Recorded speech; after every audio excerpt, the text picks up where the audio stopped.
ሰበር ዜና ኢራን ከምዕራቡ ዓለም ጋር ያላትን ግንኙነት ሙሉ በሙሉ የሚያናጋ መግለጫ ሰጥታለች። ኢራን የውጭ ጉዳይ ሚኒስትር አባስ አራግቺ በግልጽ እንዲህ አሉ። በጦርነት ሊገኝ ያልቻለው ነገር በፖለቲካዊ ድርድር ሊገኝ አይችልም። ይህ ማለትም የኢራንን ማበልጸግ አይቆምም ማለት ነው። ባለሙያዎች ቀይ ማንቂያ አብርተዋል። ኢራን የኒውክሌር ፋይሏን በተመለከተም እጅግ አስጊ የሆነ አቋም ይዛለች። የውጭ ጉዳይ ሚኒስትሯ ኢራን ሚሳኤሏ ላይ ድርድር አታደርግም ሲሉ ለእስራኤልም መጥፎ መዘዝ የሚል ማስጠንቀቂያን አስተላልፈዋል። 60% ይህ ቁጥር የዓለምን ስጋት የሚጨምር ነው። ኢራን ዩራኒየምን እስከ 60% ማበልጸጓን አታቆምም። የኢራን ከፍተኛ ባለስልጣናት ይፋ ባደረጉት መረጃም አሜሪካና እስራኤል ጥቃት የሰነዘሩበት ቢሆንም የኢራን የማበልጸጊያ ቴክኖሎጂው ሙሉ በሙሉ በእጃችን ነው ብለዋል። ዝርዝር መረጃውን ይዘን ቀርበናል። አባስ አራግቺ ይህንን ደፋር አቋም ለመያዝ ያስቻላቸው ምንድን ነው? ኢራንስ ይህንን ወሳኝ ውሳኔ ያሳለፈችው ለምንድን ነው? የኒውክሌር ቁሳቁሶችን ጥቃት ከደረሰባቸው ተቋማት ወጥተዋል ወይ?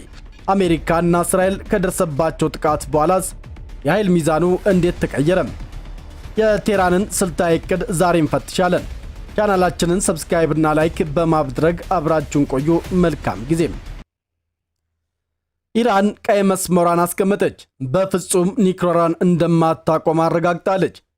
ኢራን ጫናን አልቀበልም በማለት በኢራን የማበልጸግና ሚሳኤል ፕሮግራም ድርድር ላይ የማይሻር ውሳኔ አሳልፋለች።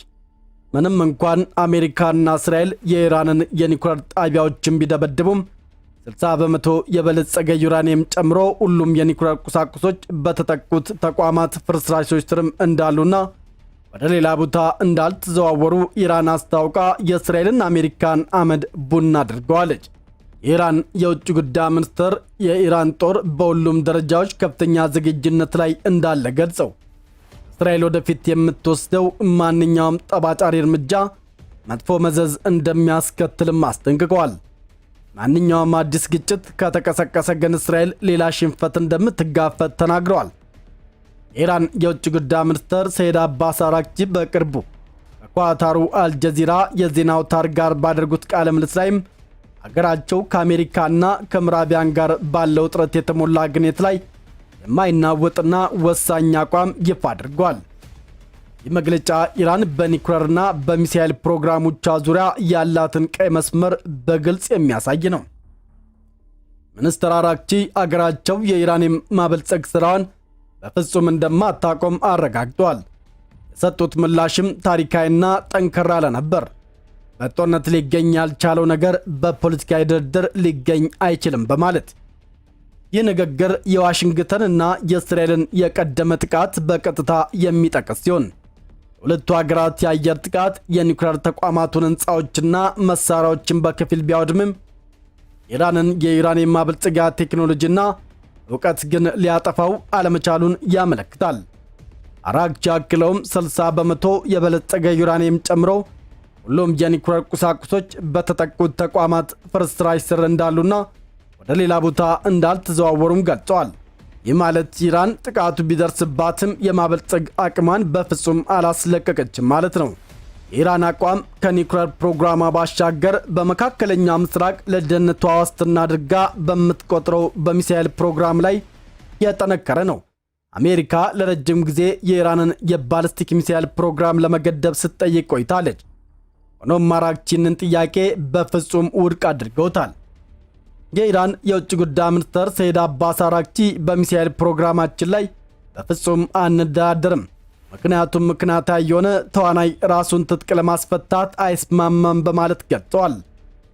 የአቋም ኢራን የራሷን የጦር መሳሪያን የማምረት አቅም ሉዓላዊ መብት አድርጋ እንደምትቆጥረውና በመካከለኛው ምስራቅ ካሉ አሜሪካና እስራኤል ከሚደገፉ ኃይሎች ራሷን ለመከላከል ወሳኝ የኃይል ሚዛን እንደሆነች እንደምታምን ያመለክታል።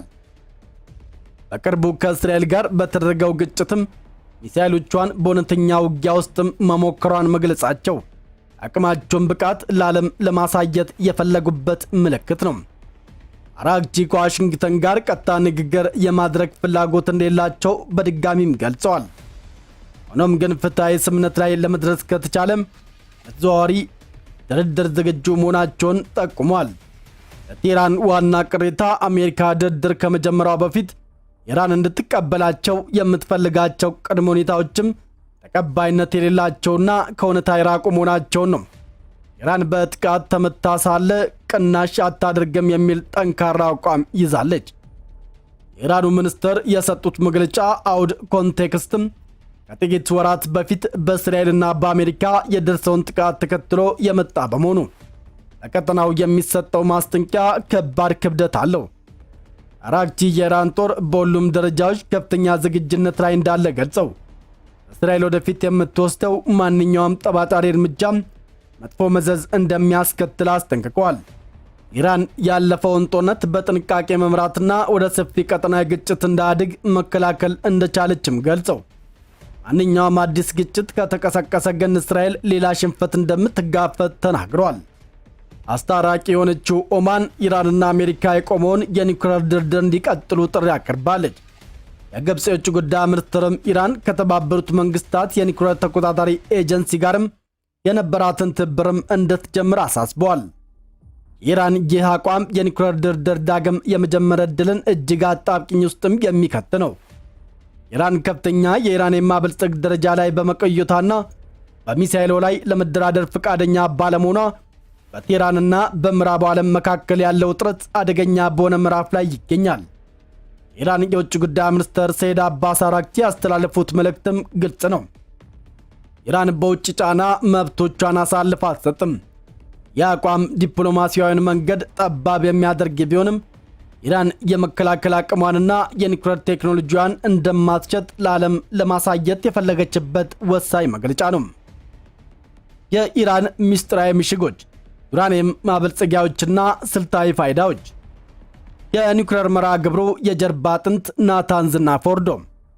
ኢራን የኒውክሌር መርሃ ግብሯን ዓላማ ለሰላም ኃይል ማመንጨት እንደሆነ በተደጋጋሚ ብትገልጽም ዓለም አቀፍ ማህበረሰብ በተለይም በአሜሪካና በእስራኤል ዘንድ ግን የጦር መሳሪያ የማምረት ዓላማ አላት በሚል ጥርጣሬም ይሰነዘርባታል።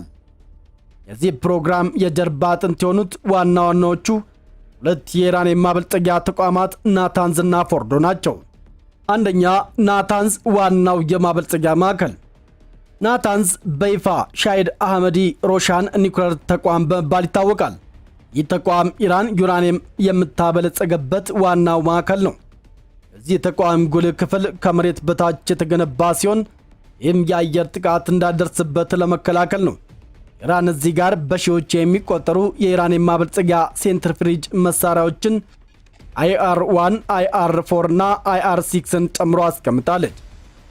ናታንዝ ከዚህ ቀደም በእስራኤል የተጠረጠሩትን በርካታ የድብቅ ጥቃቶችና ስታክስኔት የኮምፒውተር ቫይረስ ጥቃትን ጨምሮ ኢላማ ሆኖ የቆየ ስፍራ ነው። በቅርቡ በተፈጸሙ የአየር ጥቃቶችም ከፍተኛ ጉዳት ደርሶበታልም ተብሏል።